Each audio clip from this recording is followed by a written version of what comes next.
right? The bed on the right, pillow speaker jack on the right is always default bed 1. It just so happens this room, It works the out. default here kind of fell in place. Here, default numbers are going to be backward.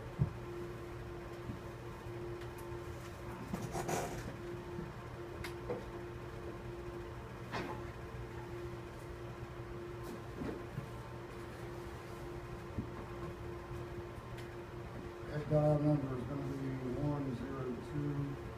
The default, this would be 2.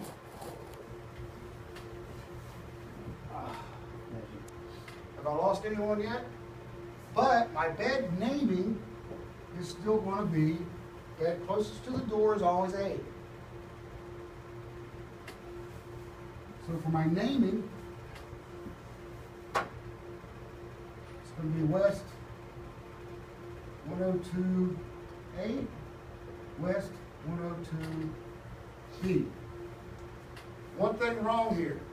I simply have to go switch these dial numbers.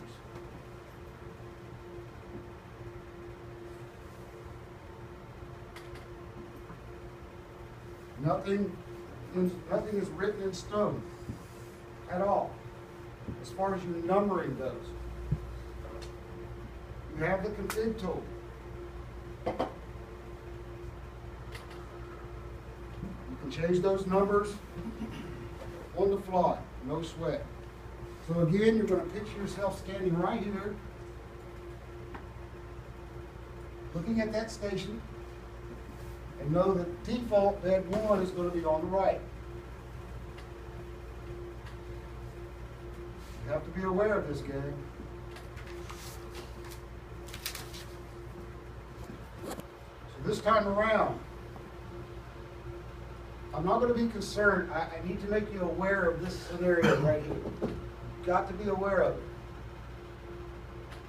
Always give your beds and your rooms names, because if you compare this number, consider, and I hate to say it, but blonde Nurse Nancy, whoever the unit clerk is, okay? Consider Nurse Nancy sitting there. Which number, at a glance, she's going to know this name far easier than this dial number. Because this is what's on the placard outside the door. And then the beds inside the room, as far as the naming goes, it's going to fall hand in hand.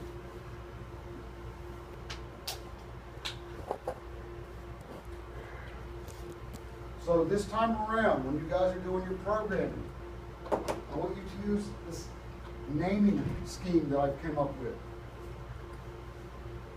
This is your naming scheme right here. And I don't have a bed defined. Well, I do have beds here. If it's a single patient station, the bed dial number is going to be number 1. Name is going to be A, even in a single room. The staff are going to know at a glance exactly where that room and bed is at. This is what shows up in the staff console before we restart the systems, before you blow your systems away. Look on